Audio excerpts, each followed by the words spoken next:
Paano po kung walang reliyon ang isang tao? Depende yung kapatid. Meron kasing mga tao nasa bundok, walang narinig ng tungkol sa Biblia. Ang kautusan na susundin nila, hindi ang kautusan ng Biblia, kundi ang kautusan sa kanilang puso. Pakinggan mo sa Roma, Kapitulo 2. Anong kautusan eh? Wala nga silang narinig sa Biblia eh. Hindi nga lang kilala si Kristo eh. Namatay sila. Anong kautusan meron sila? Saan sila hahatulan ng Diyos? Pakibasa kapatid. Sapagkat kung ang mga hentil na walang kautusan sa katutubo ay nagsisigawa ng mga bagay ng kautusan, ang mga ito na walang kautusan ay siyang kautusan sa kanilang sarili. May kautusan bro.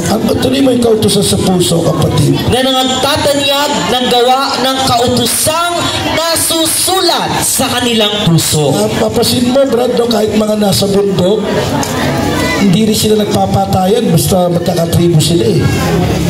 Sumasamba sila, bagamat mali yung Diyos nila, may kinikilala pa rin silang Diyos.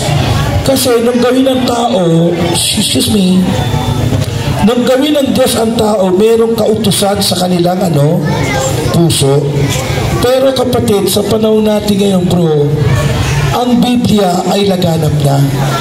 Ang katunayan sa internet, sa TV, sa radyo, ipinapangaral na po ang salita ng Diyos. Katulad namin, bagamat kami maliit, nakakarating kami sa iba't ibang bansa ang aming pangangaral.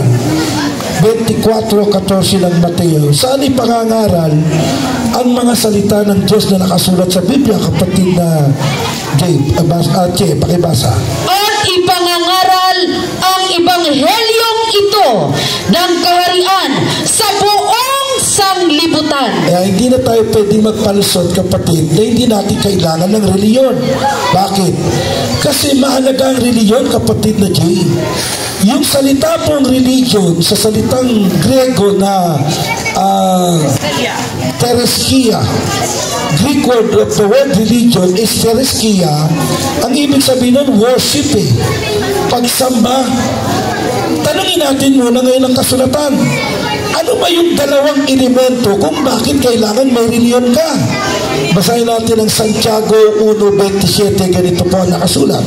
Ano ba yung dalawang elemento mahalaga kung bakit kailangan mayroon kang reliyon? Basa tayo. Ang dalisay na relihiyon at walang dungis sa harapan ng ating Diyos at Ama ay ito. Ano yung isa?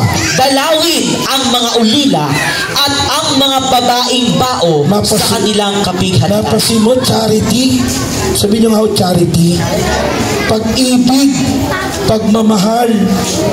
One of the element of the true religion is pag-ibig. Sabihin nyo nga, pag-ibig. Yun ang pinakamahalaga po mga kapatid eh. Unang Korinto 13:13, ang pinakadakilang utos ni Kristo, pag-ibig or charity. Basa tayo. Datapwat, ngayon nanatili ang tatlong ito, ang pananampalataya, ang pag-asa, at ang pag-ibig. Ngunit ang pinakadakila sa mga ito ay ang pag-ibig. Wala pa kayo palakpak sa Panginoon Kristo. Mahalaga ba ang reliyon, kapatid na Che? Mahalaga po ang reliyon, lalo na po sa panahon ngayon na kailangan natin magpakita ng charity o ng pag-ibig sa ating mga kapatid. Ano pa yung pangalawang element of the true religion? Ituloy natin yung basa. 17. At pag-ingatang walang dungis ang kanyang sarili sa sanglibutan. Brother, ang isa pa sa elemento, brad, is holiness. Pagpapakabanal.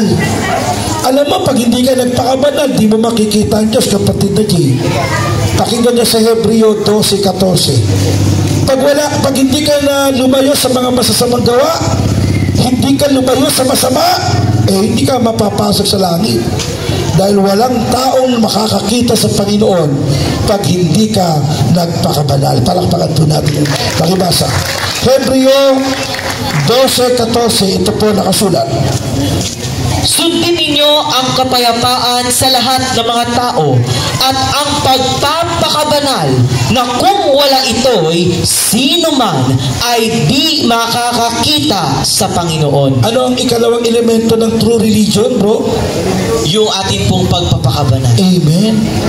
Kaya sabi ni Pablo sino man na nagsasabing kilala natin ang Panginoon, dapat lumayo sa kasamaan. Palakpakan po natin. Basahin natin. Ikalawang Timoteo 2:19. Ito po ang tunay na religion na isinasagawa po natin Church of God Bible Forum. Basa. Gayunmay, ang matibay na pinagsasaligan ng Diyos ay nananatili na may tatak nito. Nakikilala ng Panginoon ang mga kaniya at lumayo sa kalikuan ang bawat isa na sumasambit na ng pangalan ng Panginoon. Pumalakpak na may sigaw. Say amen. Okay na, Brad?